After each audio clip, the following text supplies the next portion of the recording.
Traveling with the queen of rock and roll. The COVID hit, now we're stuck at home. Instead of sitting on our ass, we came up with this sick podcast. Crewicide, Crewicide.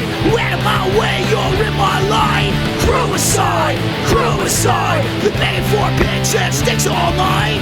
Crewicide, Crewicide. Ha ha ha ha ha ha. Crewicide, Crewicide. No autographs tonight. Can I get a set list, man? Hey, set list, please.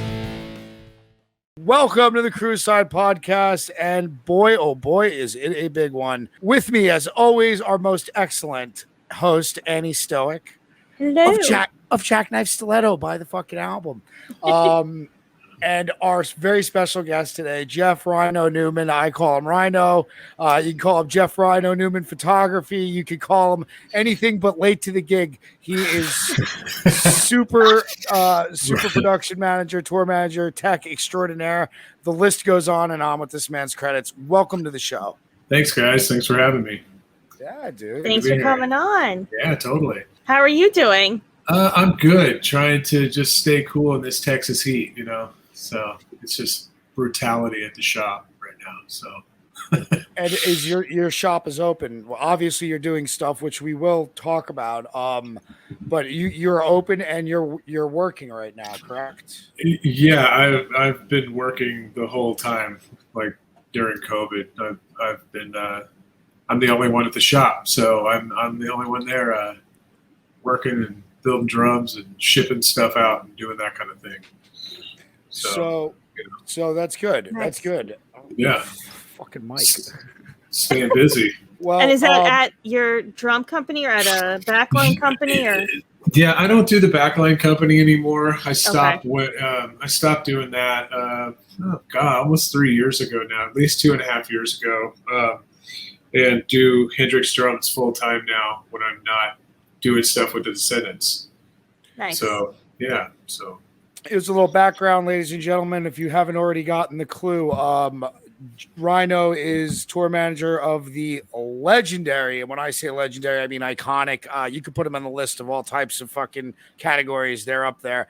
Bands, the Descendants, amongst many other bands you have worked for, which we will get down the list. And he also runs Hendrix Drums, which is his drum company, which you should totally check out, everyone. Well, I wouldn't say run it. I'm in charge of the warehouse and shipping and receiving and doing some of the builds, some of the custom build stuff. But yeah, it's a Nice. there's a small core of us that make up Hendrix drums. But yeah, I'm one of the pieces of the puzzle. Well, and Yeah. also you are connected to our brother in arms, our other Crewicide member, Mr. Donny Blackheart himself. Donny Reyes. I am. Yes, I am very connected to Donny Reyes. I actually started out as Donny's drum tech with the band River Phoenix, then turned into Phoenix TX. Mhm. So I started out as his drum tech, and then I was working at Soundcheck as the backline manager in Houston, and then hired Donny to be one of my techs. So it went from employee to employer, and then to me basically telling McDermott that he needed to take Donny on tour with him because I couldn't go. So Right. I was like, hey, I can't do it, but hey, why don't you check out Donny? He's a good fit for you guys. And, Oh, he really, really is. And when I heard he was coming on, I was, okay. So another piece of the puzzle here. So Annie, we've been talking about Rhino since the beginning, kind of. Right. He's like sort of this guy that I've known, and everybody in the industry knows. And of course, Michael McDermott, current drummer of the Blackhearts for many years now. You also did some work with him. When I met Rhino, when I met you, Jeff, Warped Tour? Warped Tour 06. Yeah, All goes back to 06. Warped Tour. yeah. And at that time, I believe you were working for 76 bands. Oh, yeah, kind of. Well, 06, who was I with? I was Less Than Jake in 06. Yeah, Less Than Jake. We're gonna have to get a count on the bottom. Yeah, Less Than Jake and the Soul. So I was teching for Mike on that. Nice. You were. Yeah. Yeah. There was other bands you were doing stuff for too. There was other people. There was just it was my first real tour. And although I had Billy Crater there, who was, Jones guy for 30, how many years at that point. Sure. But watching, and I'm not trying to, I'd say this a lot to a lot of the other guys, but like Gary Hood too. I had a guy like Gary Hood at SIR New York. Watching this man work with bands sharpened every fucking green part of my body. Watching you work, seeing how you were working with multiple bands, I was blown away because I could barely take care of Tommy Price. You know what I mean? Without getting a drumstick thrown at me. Yeah. And your etiquette is just out of control. How you work, it was amazing to watch you, and I learned so much just from watching you. And I just want to tell you that, 16 years later. Well, thanks, man. I mean, I don't know. It's weird. It's I don't know. I kind of have this thing. If there's a drum kit, if there's just a drum kit sitting around, I'm gonna go finger bang it some way. I'm gonna go try to tune it. I gotta touch it. Yeah, even if it's not my kit. And what's really funny is I'm not a drummer at all. I'm a guitar player. Like, I don't play drums. Like, when it's time, like if I'm on a stadium tour or shed tour and they're like, well, get up and play, I'm like, nah, I'm good. I just, I'll go through the toms and that's it. I don't want to play the drums. It's embarrassing to me. But I have this deep understanding of drums. I get it. Like, when I was in my band, the drummers always had shitty gear. They had terrible heads. They didn't know what to do. So I bought the drum kit, I bought the heads, and then I sat there and taught myself how to tune. And now it's just kind of second nature. Just, I do it all by feel. I don't use a drum dial. I don't use any tricks or magic, like roll a gaff tape and some. You were one of the guys who when I started working for Tommy, he insisted that the only reason I got hired back for a second time, I love him to death. And this is so funny. He insisted that, you tune those drums pretty well. I like it. So we're going to keep you around. But he really taught me. I wasn't a drummer either, like you said. And he basically said, this is how I like it. And it stuck with me. And I started getting a feel for the drums because of that. And by proxy, I can, do everything with a drum kit now. But at first it was like, I just did it because he wanted to do it. And then all of a sudden I started seeing everybody doing these dials. We had a drum tech forever that used a dial, and it took him 17 hours to set up the kit. I was going to say, what's your average time on setting up a drum kit? Well, what's funny is probably the biggest kit that I've done. Let's see, it was probably Brooks Wackerman with Tenacious D. That was a big kit because it was 3 kicks.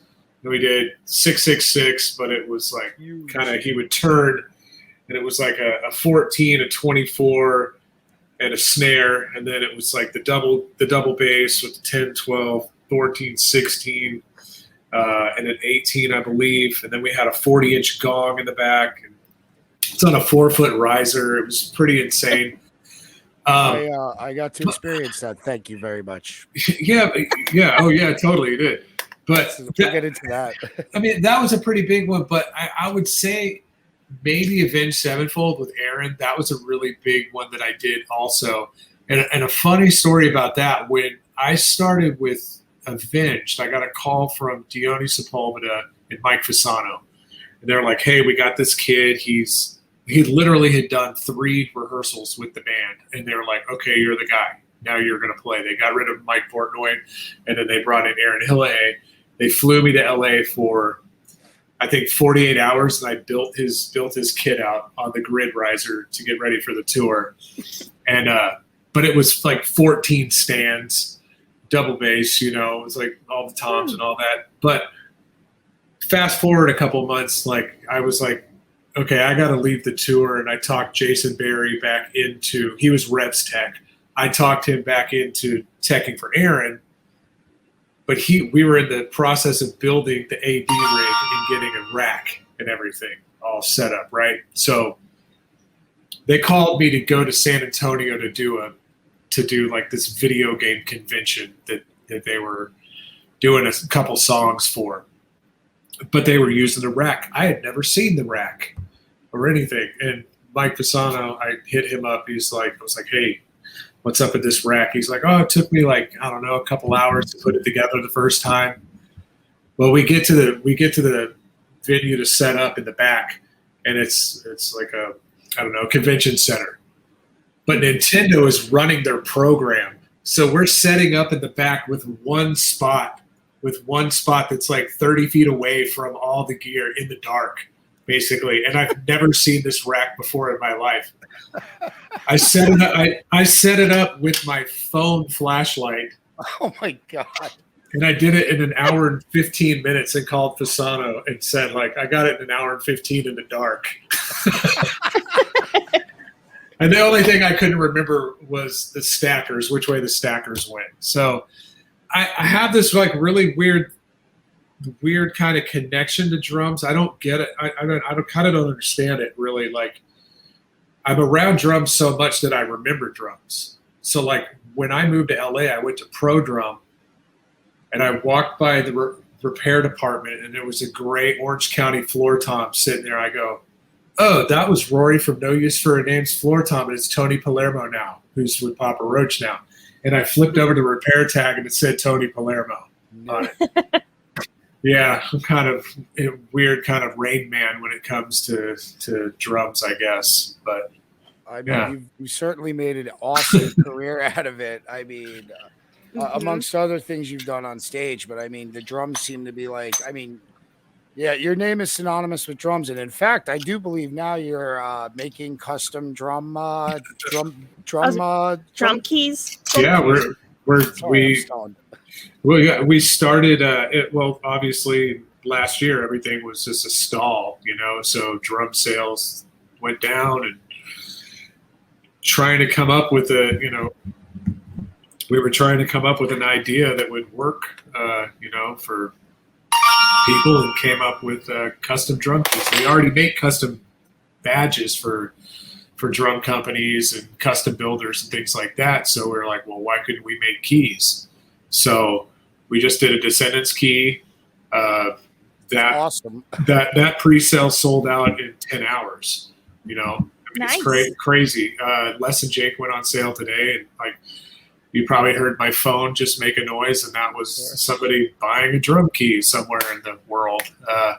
So, yeah, we're doing it for all kinds of bands. I mean, I will not confirm nor deny that there may be a Joan key in the future, but I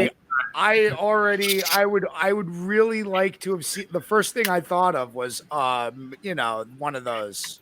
Well, I mean, come on, that guy. I've made, I think, 5 or 6 snare drums for McDermott over the years. In a year, yeah. Over the year, well, yeah, in a year, but over the years. Yeah. I mean, it's kind of weird, like not hearing myself in my in-ears because I'm wearing in-ears, so it's like I'm hearing my muffled voice. You guys are all clear, and I sound like I'm in a cave or something. But yeah, well, I mean, how I kind of got into drums was 9/11 happened. Obviously, I was supposed to be in Europe on the 13th of September with Phoenix TX and Newfound Glory, and obviously that got canceled. And I went to a drum shop here in town called Houston Percussion Center because I was seeing all these crazy kits around town, like local guys playing ginormous, like 24 by 24 inch kick drums, and just like really oddball sizes that you weren't really seeing back in the 2001. So I went there, and I was like, hey, look, I'll work for free for a couple of weeks just so you guys see how I see if I fit, whatever. And they took me upstairs to where the custom builder was, Mark Brown, and they introduced me, and they're like, hey, this is Rhino. He's going to be helping you. I'm just like, fuck that guy. I'm not teaching him shit. And I just kept coming back. Every day. And finally, it's funny, I rented a house down the street from the drum shop, which, unbeknownst to me, I moved right across the street from Mark, the master drum builder. Didn't know.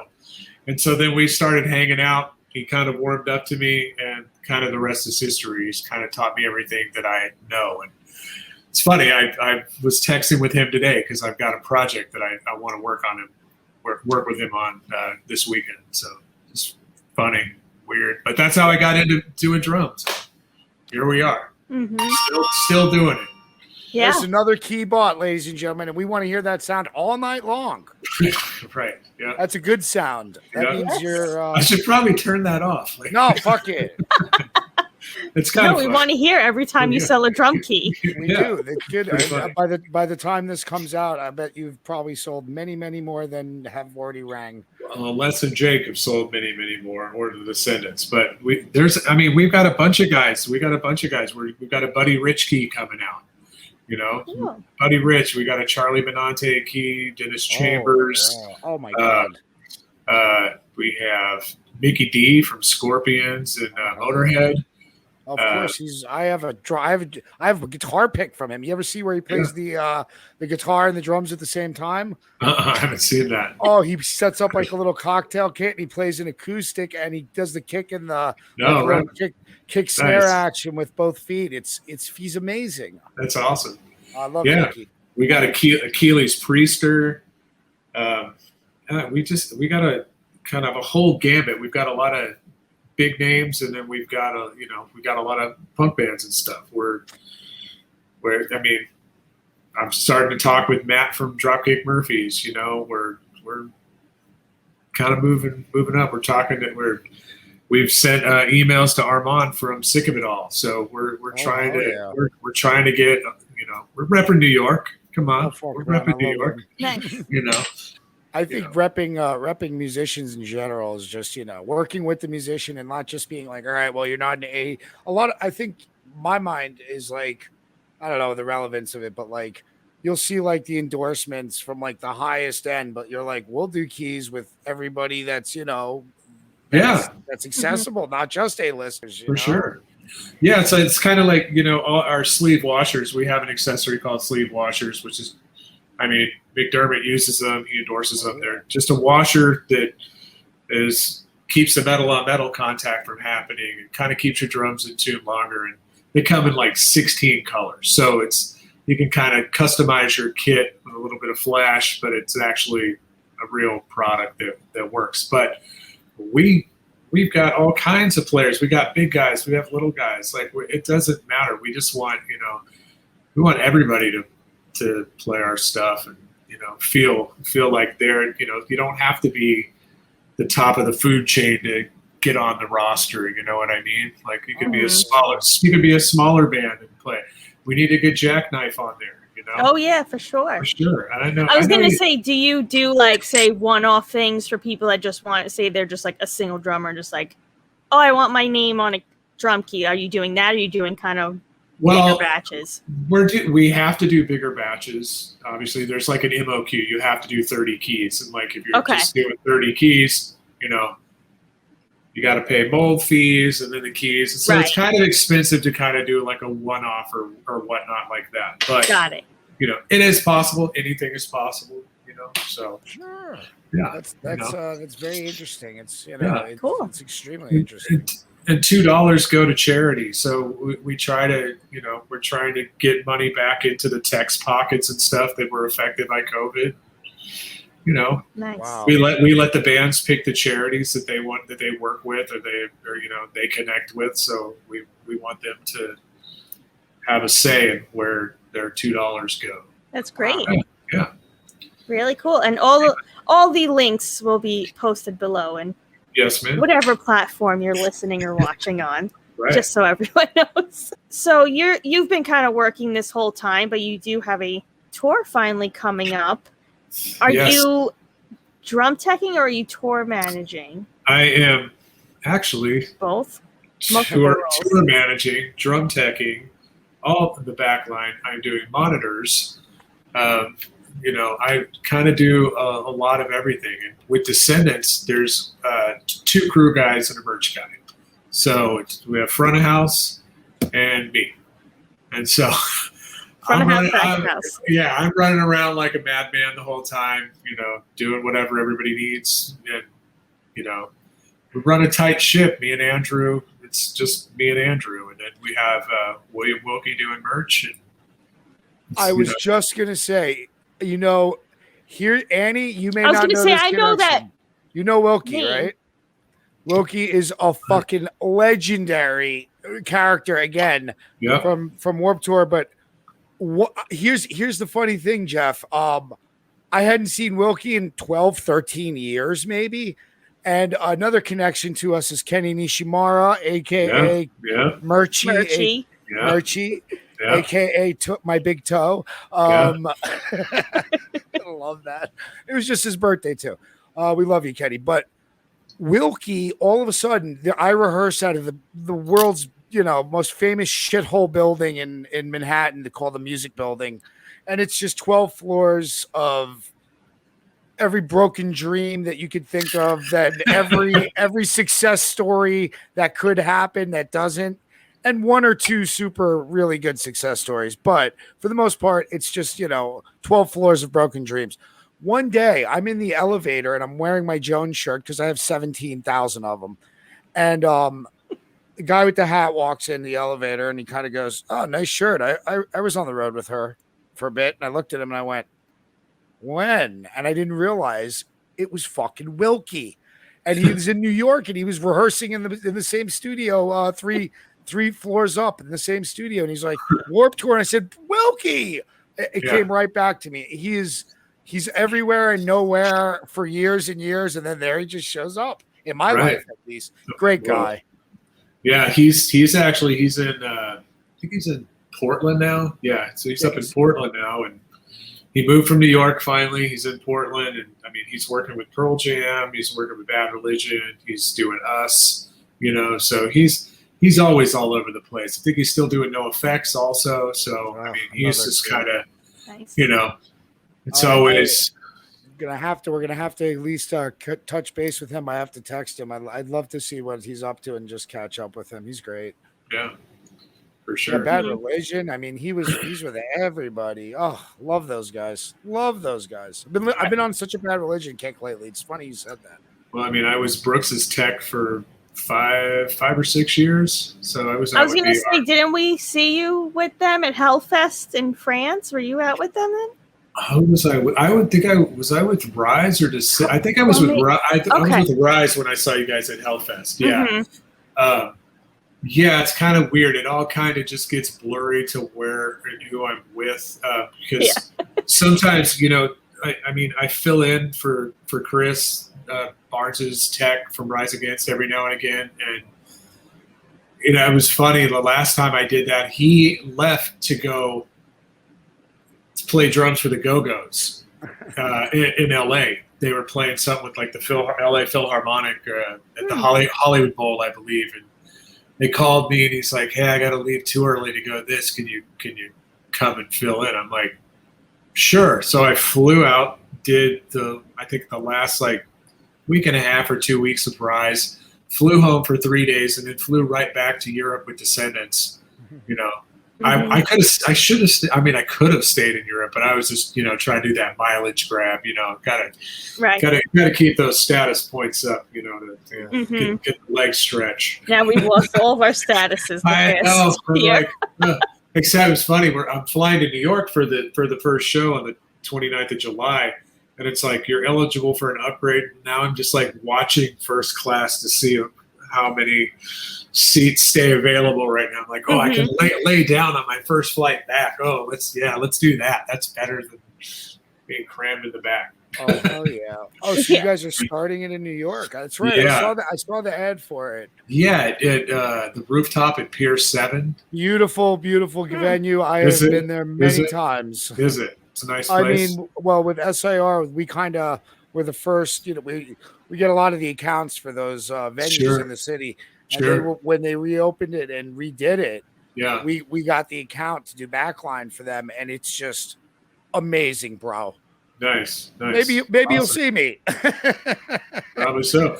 What's really nice about this tour, I must say, is like usually when we're doing our like Wednesday through Monday kind of runs, every day is a different backline for me.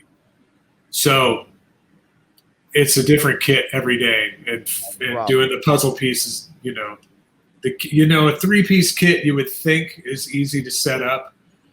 but Bill is very particular how he likes his angles and all of that business. So I can get it about, I'm going to say, I'll give myself a low score and say 93% correct. Some days it's better. Someday I'll get it like 97, but never 100%. He's always going to do some kind of a tweak, Yeah, But I know that one. But this tour, we got a trailer and we're carrying our own gear for a month. I'm so excited. The drum kit will be done in like 15 minutes every day. I won't have to like be fucking with it all day long and going, so it'll be, I'm stoked about that. That's awesome. It's always fun to know that you're going to be able to do your gig, do it well, and do it like with enough time so that you have, time for yourself. Because obviously you're coming in. This is your first, the first tour, and you're coming in. It's like a big thing because you're traveling. You've got friends everywhere. It's like there's a lot of shit going on, Well, also, like trying to be on top of the business at home too. So have my station set up in the bus to not only do Descendants stuff, but also do Hendrix stuff and drum key and all of that stuff. So just more than it's just going to be nice having the kit up like that and not be fiddling with it all day long. So it really helps. It really does. Yeah, for sure. But what about you guys? I know, Annie. I know you're going out pretty soon. Yeah, the pieces are coming together. Yeah. So. Yeah, I get that inside scoop about you guys. I know what's going on. This will air in like a week or something. But we'll see the band this week finally for like the first time in over a year. So that'll be nice. I'm still on when I get on a plane and get to the gig. Then we're there. Yeah, guys. right. Yeah, exactly. I'm not hyping myself up for Yeah, for the we're good. We're gonna wait another week. Yeah. Right. Yeah. I'm like, let's just, oh, you're gonna be here. I'm like, I don't know until I'm there. Yeah. Until I'm there. Well, I've already booked all the hotel rooms and the bus and the trailer, so I'm fairly certain, and we paid the deposit on the bus, so I'm pretty sure that's good that it's gonna happen. Oh, thank God. We had a couple European tours that got pushed. We were supposed to do that in July and in August, and that didn't happen. So they got moved back to 2022. Because really the only thing we had on the books this year was Punk Rock Bowling. That we were doing Descendants on Friday night and then all on Sunday night. However, the drum company is providing the drum kits for Punk Rock Bowling. So I was, you're right into the fire with 8 drum kits plus 2 bands. And wondering, because like when we normally do Punk Rock Bowling, like if we're hey, there it goes. Wow, double sale. Bam. All right. Like the last time we did it with Flag, we go to SIR Vegas and we rehearse in the big room. Yep. All the gear goes over to the site, and then we play the show. My concern is, do we fly in early and then do SIR rehearsal with Descendants on Thursday, then play Friday, then back to rehearsals on Saturday for all to play on Sunday? So I don't know how that's going to play out right now. So it's I'm kind of like, we'll see. But beautiful chaos you welcome, but at the same time you're like you fear it at the same time. Yeah, you're like, hey, I'm lucky to be in this chaotic situation. I think totally. That's the Crewicide, right? About it. Yeah, hey, they take care of us really well at SIR Vegas. I believe my very good friend James Hellman is running SIR Vegas. So if you are out there, and of course James Hellman was Jonas Brothers for many years, and also Prince for a while. And he was also SIR New York and another company, Best Instruments, which was a competitor at the time, but that's all. Oh, I remember Best. Yeah, Best. He had a lot to do with Best, I believe. But James Hellman is just a hell of a guy, a hell of a tech, and I send him my best if you do see him. Yeah, for sure. Yeah, totally. Awesome. Yeah, I was Soundcheck Houston. I ran the Soundcheck branch of Houston, the backline manager there. So, and then we have Austin and we have Nashville. And we had center staging for a little while in LA. But right. Yeah. So, but no more backline for me. That's like I wanted to like it was going very gray and bald fast doing that. Yeah. Super Bowl is no joke, dude. Super Bowl is fucked. I would do that. Yeah, I would not. I would love to be involved with it in any way because of the sheer, production aspect. But at the same time, knowing what it is, I'm like, yeah, I gotta just watch it maybe. Having so much gear booked in and booked out, just like the whole logistics of it, and then it's like, oh, we're doing John Legend at the Museum of Fine Arts, and then it's like at midnight, they're like, hey, you know what? We're going to do another show now. It's like, all your shit's booked on another gig now. Like we've already, like, it's like going somewhere else. So it's like, yeah, how am I going to find another MIDI grand piano? You know what I mean? It's like, especially out there, right there, I mean, it's, it was, everybody just slept at the shop for a week, Right. Like, it was nuts. It was funny. I had to take Lady Gaga, like piano, like, just keyboards over to the mansion that they rented her. Mm-hmm. But it was funny because like the tour being a tour manager, like, I get it. You want to protect your primaries and all of that business, but it's like, hey man, I got to bring you the piano or whatever, the keyboard. Well, who's bringing it? I'm bringing it. Well, I don't want to give you the address. Well, I don't know how you're going to get it unless you give me the address.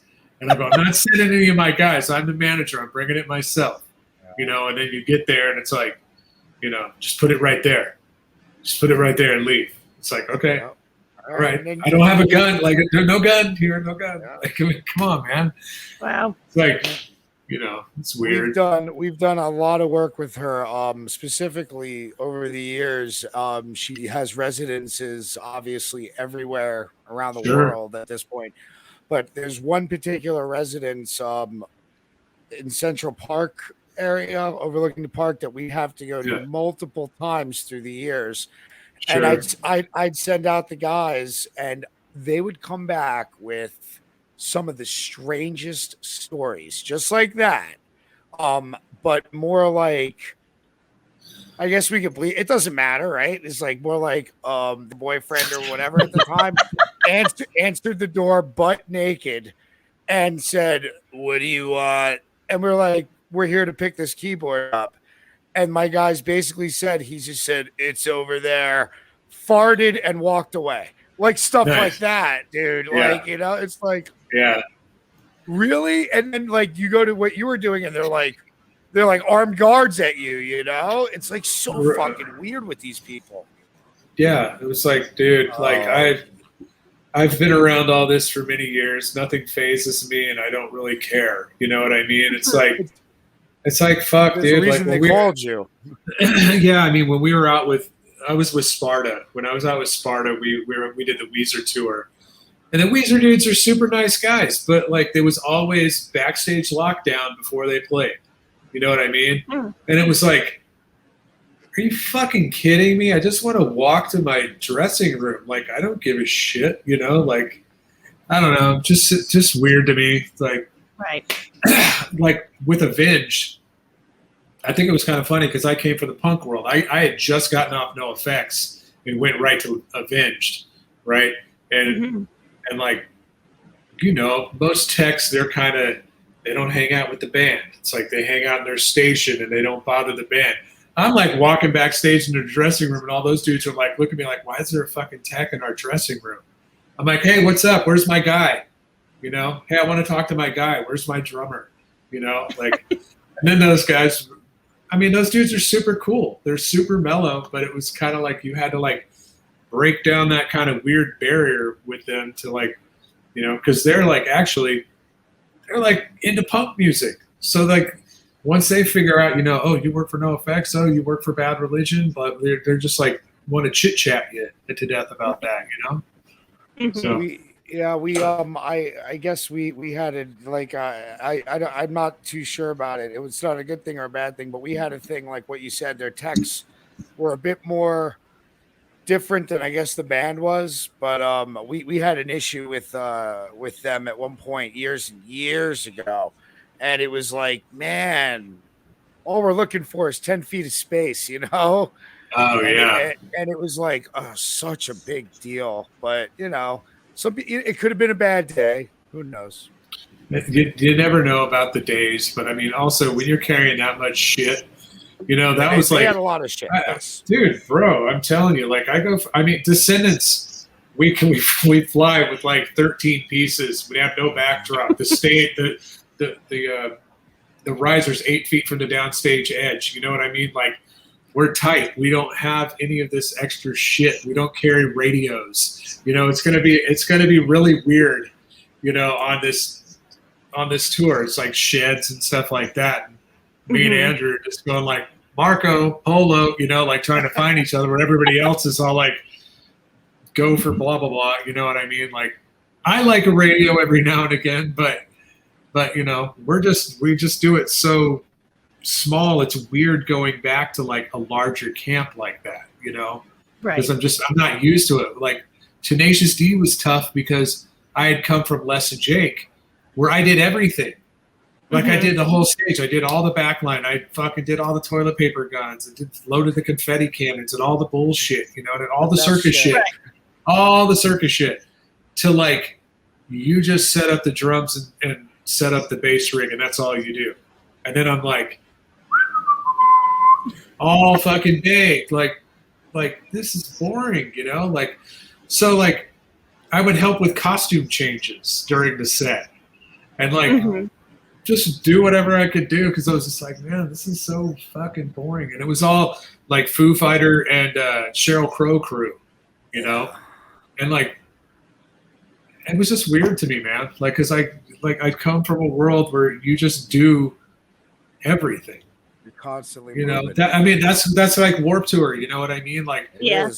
my first Warp Tour was '99, and I was driving, teching, tour managing, doing merch. I was doing all of it, and I did that whole tour, I think, for like $300. You know what I mean? Like, I did it for nothing, and like moved up in the world, thank God. But you know, I did 99, 01, 03, 06, 07, and 09. And I was gonna say I did 09, so I think yeah, because I was doing Bad Religion on 09. Yeah, I was working with you probably know this name, Metal Mike. Oh yeah, Metal Mike. Yeah, Yeah, he was my merch partner, and he mentored me in the right direction for selling merch because he was the best. Like, oh yeah, he always was like slinging those Warp comps. Yeah, whatever. Yeah, I forgot what he. I think he worked for Fueled by Ramen one year too. Yeah, Fueled by Ramen for a long time. I think he worked. Yeah, because Vinny from Less Than Jake was one of the owners of Fueled by Ramen. And when I lived in Gainesville, I moved to Gainesville because I worked with Less Than Jake, and I worked at Fueled by Ramen, pulling the screens, doing screen pressing for them, which was funny because it was the screen press, like a 5-screen color press in the office. So everybody's in the office working and doing this the whole time they're typing and doing that shit. Wow. They're just like so bummed at me because I'm pulling shirts and doing posters. Yeah, I'm like, fuck, I can't help it. And I don't wear a mask. Like, it doesn't bother me. I'm like, it smells? I don't know. Yeah. You guys are weird. You guys are weird. I don't get it. What's going on? But yeah, so. Yeah, funny. I was going to ask you a question about Tenacious D. Not more of a question, but I mean, one of the many bands on the list of bands, but I hadn't seen you in a while, and I don't remember how we hooked up, but it was a text or something, and you were like, hey, I'm coming in town, or I don't remember what it was. And I didn't know you were working, and we hooked up, and Rhino gets me into the Tenacious D show. Fucking like, and I love the D. I mean, that album, the first album, they should go into the Rock and Roll Hall of Fame when that gets 25 years, just for that album, I believe. But you gave me such an experience that night I was with one of my best friends, Eric, and he also now runs Nashville SIR. So if you're ever there, Nice. you say Yeah. what's up, and he's their Nice. main guy now, and he's an excellent audio guy and monitor guy. So he was there with me. We were blown away, and not only that, but I was with a chick, and you made it an extra special night for me that night. I'm glad I could accommodate that. Where was the show? Was it that one was in at Madison? At Madison It wasn't Madison. Square It wasn't Garden. Madison. Okay. And I won't. Go ahead. No, I said I've done Madison like a few times. I can't remember. I couldn't remember if that one was there also. But yeah, cool. It was an insane show. But then what I realized was years later, as I look at my Tenacious D pass up on the Wall of Fame, which is there, believe me. Years later, I was doing the Runaways movie soundtrack at Sound City. Uh-huh. And there was a gentleman playing guitar in this session, and I kept looking at him and looking it's Kaninsky? Was it Kaninsky, the dude, Jesus? Yeah. It was Jesus Kaninsky. Yeah. That's right. And I kept looking at him, and it was so funny because it was like me, Joan, maybe Cherie Curry was there as well at this point because she was in those sessions too. Our old tech Zach, who's still kind of around, but we're having a conversation with Kadinsky, right? Mm-hmm. And I turn over and I'm looking at him and I see his guitar case that says Tenacious D. Yeah. And I stopped the conversation that everyone was having, and they said, "That's who the fuck you are. I saw you at Madison Square Garden. You're Jesus fucking Christ." and everybody was like, and I had no idea he was doing the session. And I saw him play with you guys that night, and he's an amazing fucking musician. He is a shredder. He's such a shredder. And the band is just the nicest dudes. Oh, they're all super, super nice. Like Jack is actually really mellow, like super mellow. And then cameras are around. It's like, hey, I'm crazy, but I know his YouTube channel's been pretty extravagant. It's been over the top. Yeah. Side note. But yeah, he's just. Side note on that session, you know who actually came to that session the last 2 days? And George Draculius, very famous producer, was producing that soundtrack, who produced some of my favorite albums of all time, including the Screaming Trees, Dust. And that was done at Sound City. And Kyle Gass showed up for the last couple of days. And it was like, whoa, the Cage is here, Yeah. It was really, really special to see everybody around like that. Yeah, I'll shut up. Just excellent musicians, everybody, as you were saying. Mm-hmm. Did you see the Pick of Destiny documentary they did? Not yet. Did you see that? Well, it's like they did that live. They did that live at the Paramount of Pick of Destiny or whatnot, like DVD. And the whole time we were on that tour, they had guys filming for a documentary and stuff. It's pretty cool. You might dig it. Oh, I definitely will. I know I know it's out, but it's like I've got a list of shit. You know what I mean, oh, dude? I'm in it for 2 seconds. Oh, hell yeah, dude! Yeah. Maybe we can get that clip. You know what I mean? It'll be quick. Press pause. You're gonna have to press pause. It's pretty quick. Like Annie and myself on the WWF documentary about Ronda Rousey. Remember, we're in it for 3 seconds. They show Annie and I in the dressing room. WWE. Sorry. We're backstage right at the dressing room, and there's Annie's red fucking hair, and she's right there. She's leading Rhonda in to go meet Joan and and I'm like, no, there's Annie.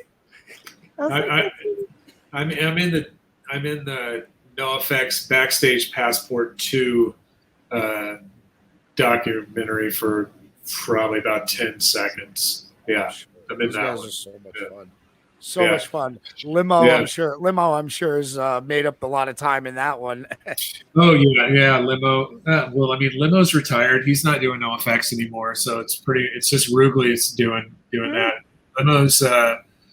Limo's cutting hair in another band up in Canada and just doing his thing. But wow, I didn't know that. That's an update on Limbo. That's awesome. Yeah. Well, I guess that's an interesting question. Was that because of the pandemic, or have you seen any techs in your circle, all just not him, but in general, like kind of leaving the business, or? No, I mean, no. I think everybody's real anxious to get back out. Nobody's left that I'm aware of. You know, I just got lucky because I had something to do while this was, you know, at a standstill. Right. But now that it's back, I'm like, oh, thank God. You know, like. But like I said, it's really odd for my guys to do an extended tour. Like the most we'll do is like 2 weeks in Europe, and that's kind of few and far between, you know. So that's why I'll keep doing. I do the drum company and then still keep doing Descendants. You know, I've been asked to do. I've been asked to do longer tours and do other stuff, and I'm just like, no, I'm kind of. I like my Descendants gig, and you know, you don't really say no to Bill Stevenson. You know, don't say no to Bill. It's funny because I say this with Annie too. Annie is 10 years or 11 at this point. What's your count? You know? Yeah, I think so. Right about there, and it shows that, and I'm sure Annie gets offers. I'm sure of this, as I have gotten offers before, and I say this quite often. I like to do what I do with the people I've been doing it with, and that's why I do it. You know, I'm not quite as active as Annie is, but maybe that'll change. You know what I mean? But at the same point, I don't like. I've been like, hey, there was this one band, Amon Amarth. I remember. You know those guys. Yeah, I'm sure they're awesome dudes, and they're really big Viking metal band, huge. I got offered to do like a fucking month and a half in Europe with them. And they were like, with the possibility of, you know, the rest of the year. And I was like, honestly, I love the band. It's cool. I wouldn't even consider it if I didn't like them, but I just don't want to do it, you know? I mean, that's kind of the thing. Like, I've done a bunch of bands, you know, and it's like, I tend to do bands that I like. Because it's like you got to do stuff that you like, or you're just like, man, this fucking sucks, you know, like, or you're stuck with dudes, what I call forced friendships, you know what I mean? Where like there's just the dude on the bus that sucks really bad. It's like, well, I got to be fucking cool with this guy, or it's gonna suck around here, you know. Like we've had some real fucking wackos, you know, over the years that like we got our core group. But there's always the rotator, the one guy that's coming in and coming out. And it's like, oh, hey. And I always get stuck with the rotator, you know? So it's like, sweet. All right, bro. You know, you and me. Like, I mean, sometimes it's cool and it works out. And other times you're just like, God, man, I can't wait for this one to be over. Hopefully he doesn't come back. We'll see. You know, but it's kind of, you know, and it's kind of like, you know how you like a band? But then you like tour with them, and then you're like, I'm good. Like I'm good. Like cool. Like I like all their old stuff, you know, or like whatever, you know. It's just kind of like, well, that soured that for me, you know. And that you kind of want to stay away from that at sometimes, because it's happened to me a few times. There goes a drum key sold. Hey, Lesson Jake. Hey, there we go. Messenger. It's funny. It's funny you say that. What you were just talking about, how like, you know, when I started that particular tour with Kenny Murchie, it was like, okay, we're bringing in a merch guy last second. They didn't even say it was a merch guy. They were like, oh, we're bringing in another guy on this tour, and you're gonna have to bunk with him. And I was like, kind of in the rotation of the crew for a year at that point. Right. And I was like, oh man. And we did not get along for the first week and we hated each other. In fact, you're kidding? Which is so funny because I love it. He's the best, one of the best human beings. I would say so. Well, you guys would mess with each other. Oh man, it was like the first night it was a bunk, and I'm obviously a heavy pot smoker, and I've already gone through 2 blunts, and it's like I was out smoking on the thing when he came in the first time I met him in the hotel room, and And we looked at each other, and I was like, oh, great, another West Coast tattooed guy. And he looked at me, and he said, oh, great, another East Coast pot-smoking, foul-mouthed fucking, loud guy. And about a week and a half of us kind of, whatever, we came together on a common ground, and he's a brother, Yeah, for sure. Yeah, I mean, I've known Kenny for a long time, It's funny because he's just, he's kind of like me, like quiet. Very kind of quiet. You can't really read him or whatever. And that's kind of how I am. If you don't know me, everybody thinks I'm a fucking asshole. And no offense to you, but although I did say what I said earlier about how much I learned from you, the first week or so, I was like, I'm not going near that guy. Well, I mean, they call me Rhino for a reason, Oh, yeah. like, all over the place. And like, if I'm hot, I'm probably angry if I'm hot and sweating. And Warped Tour is just hot and sweaty all the time. So, that's not a climate that I prefer, even though I live in Texas and that's what it is. But, I don't know. It's just about getting it done and the business side of it. And like, once that fucking trailer's closed, cool. Cool. It's like you can decompress and everything's mellow. But until that trailer's closed, it's all business. Like, that's just kind of how I feel about it. Like, it's like just run around, help everybody. Like, just get it done. Like, that's what I liked about Warped Tour. You learn so much from that tour. It's just crazy. I did learn. There was, I always say there were some aspects that, of course, were just not. Well, I had done Warped Tour, and I've said this story before, but just short story. I had done Warped Tour the year before in like 3 suburban vans because the band got booked from the East Coast in 3 Midwest towns. And that was my first year with this band I'd met at SIR by luck. So the next year when I was with Joan, I got the bus, the Mirage 2 XL Prevo, you know what I mean? The big white bus, and we were in the same. Right, the white bus. Yep, you guys were the white. I do know. Yes, I do know. And we were in, and that's how we kind of, again, and that's probably why we warmed up a lot quicker than maybe other people might have warmed up to you and your. Well, you guys were definitely on the right stage for sure. And we were. You had the Souls, Jake's, against me. Who else was on there? The Sounds. The Helmet, I think Poison the Well was on there also. Oh, remember Buzzcocks for the first 3 weeks? Buzzcocks, I mean Thursday. Yeah, I mean we had was Thursday? No, Thursday was on the other stage. Oh, don't forget No Effects and Less Than Jake, obviously. Well, No Effects, Less Than Jake, of course, but in the Souls too. So I mean, it would be funny because like. God, man, I smoked a lot of fucking weed on that tour. And I would just remember being in the back of the Souls bus with McDermott. Yeah. With McDermott, like, it's like all of a sudden just look up and fucking Joni's there hanging out, I'm like, hey, what's up, man? It's like you're going like, what the fuck is happening right now? Joan is hanging out, I'm like, okay, But but that was what's cool because like now, like I saw you guys at Hellfest or whatever, and it's like, she's like, hey, what's up? Gives you the hug, she like, she remembers you. And I think that's really cool about her. It's not like, oh, who's that? Cause like when you're at that level, you kind of get that way when you're at a larger level like that, you don't really remember all the little dudes or whatever. Cause I don't, I may be big, but I'm still one of the little dudes, So it's nice when see her and she acknowledges you and says what's up, So do you also I believe Rise Against was on that tour, but not on the stage. They were on the same stage as Thursday. They were on the other stage. That's right. But, Thursday. And also, come on, we had Furbo as our stage manager. Oh, I was just gonna say his name. So I mean, let's be honest. Like we were complete fucking assholes on that tour.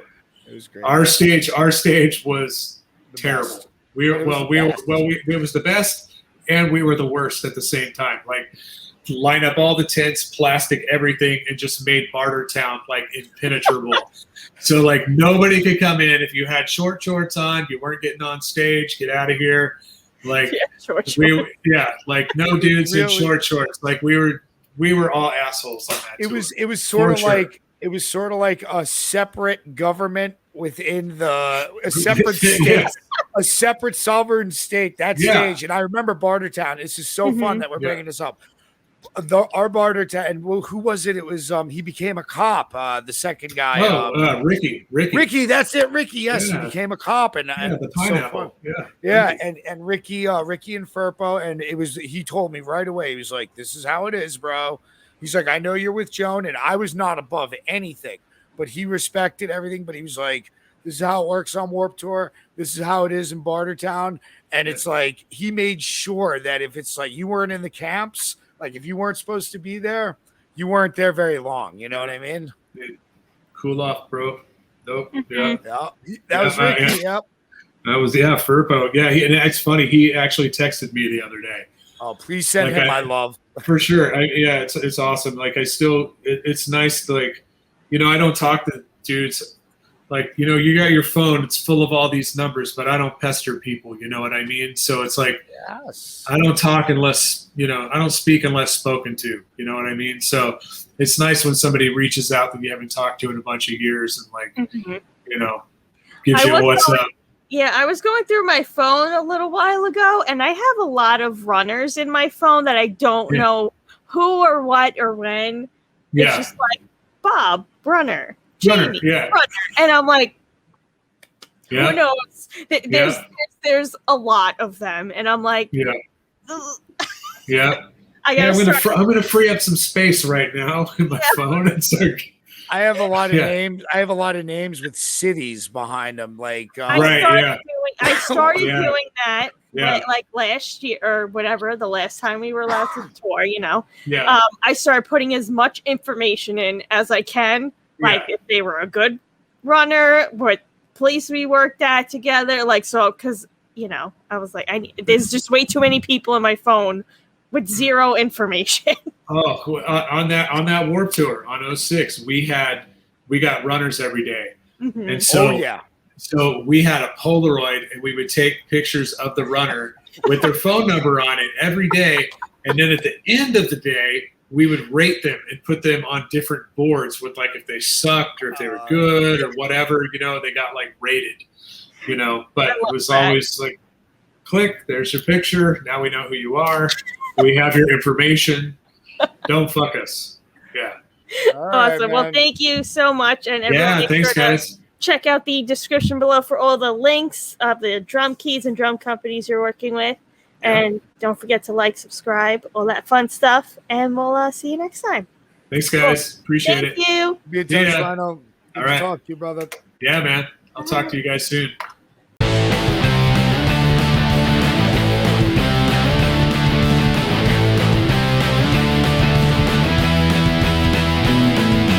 Crewicide! Crewicide! Crewicide! Crewicide! Crewicide! Crewicide! Crewicide! Crewicide!